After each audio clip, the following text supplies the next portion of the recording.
ঢাকা বিশ্ববিদ্যালয় এবং ঢাকা কেন্দ্রিকতা বন্ধ করে দেশের সকল ক্ষমতা বিকেন্দ্রীকরণের দাবিতে রাজশাহী বিশ্ববিদ্যালয় এলাকায় রেলপথ অবরোধ করেছে শিক্ষার্থীরা। বুধবার সকাল 11টা থেকে প্রায় 3 ঘন্টা রেল লাইন অবরোধ করে তারা। এ সময় তারা 3 দফা দাবি তুলে ধরেন।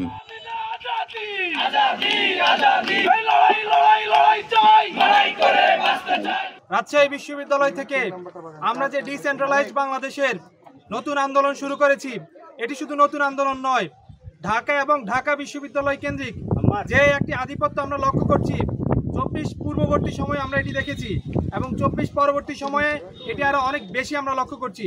যার কারণে রাজশাহী বিশ্ববিদ্যালয়ের শিক্ষার্থীরা নয়, শুধু সারা দেশেই আমাদের সাথে একাত্মতা পোষণ করে বিভিন্ন প্রতিষ্ঠানের শিক্ষার্থীরা আমাদের এই আন্দোলনে অংশগ্রহণ করেছেন এবং আমাদের এই আন্দোলনে একাত্মতা পোষণ করেছেন। সম্মানিত উপস্থিতি, আজকে যে ডিসেন্ট্রালাইজড বাংলাদেশ এবং বাংলাদেশের সকল স্টেটকে তার পূর্ণ অধিকার ও মর্যাদা নিশ্চিতকরণের লক্ষ্যে আমরা কিছু সুনির্দিষ্ট দাবি প্রণয়ন করেছি। দাবি নম্বর 1, রাজশাহী বিশ্ববিদ্যালয়, চট্টগ্রাম বিশ্ববিদ্যালয়, জাহাঙ্গীরনগর বিশ্ববিদ্যালয়, জগন্নাথ বিশ্ববিদ্যালয়, 7 কলেজ, প্রাইভেট বিশ্ববিদ্যালয় সমূহ, জাতীয় বিশ্ববিদ্যালয় এবং মাদ্রাসা সহ বাংলাদেশের সকল স্টেটদের যোগ্যতার ভিত্তিতে রাষ্ট্র সংস্কারে অংশগ্রহণ নিশ্চিত করতে হবে।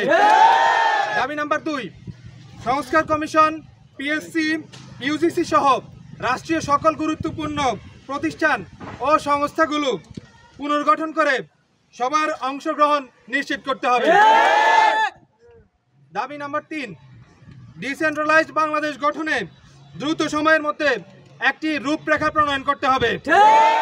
আমাদের আজকের এই সুনির্দিষ্ট 3টি দাবি আমাদের যে অন্তর্বর্তীকালীন সরকার রয়েছে এই সরকারের প্রতি আমরা এই দাবি 3টি উত্থাপন করেছি এবং আমরা আশাবাদী তারা আমাদের এই দাবি 3টিকে আমলে নিয়ে দ্রুত সময়ের মধ্যে ব্যবস্থা নেবে।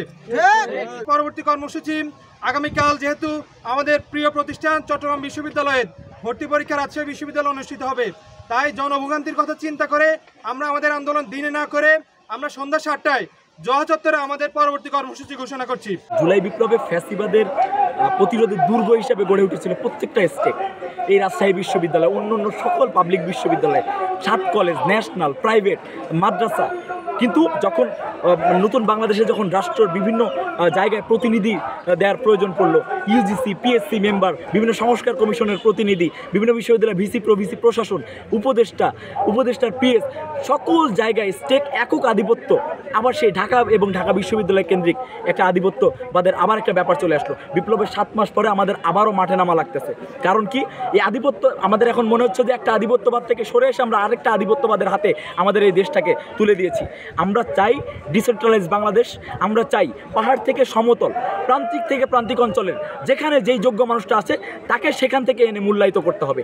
যদি আমার রাজশাহী বিশ্ববিদ্যালয়ের একজন শিক্ষক, একজন শিক্ষার্থী যদি থাকে যে বিভিন্ন সংস্কার কমিশনে প্রতিনিধিত্ব করার মতো, একজন শিক্ষক যদি থাকে যে ইউজিসি পিএসসিতে প্রতিনিধিত্ব করার মতো, তাহলে তাকে সেই জায়গায় মূল্যায়িত করতে হবে। আর যদি তারা এটা প্রমাণ করতে পারে যে হ্যাঁ আমাদের রাজশাহী বিশ্ববিদ্যালয় সহ অন্য পাবলিক বিশ্ববিদ্যালয় বা অন্য স্টেটরা প্রতিনিধিত্ব করার যোগ্য না, তাহলে সেটা আমাদেরকে প্রমাণ দিক, তাহলে আমরা এখান থেকে মাঠ থেকে সরে দাঁড়াবো। আদারওয়াইজ আবার যদি একটা জুলাই আনা লাগে আমরা সেটার জন্য প্রস্তুত আছি ইনশাআল্লাহ।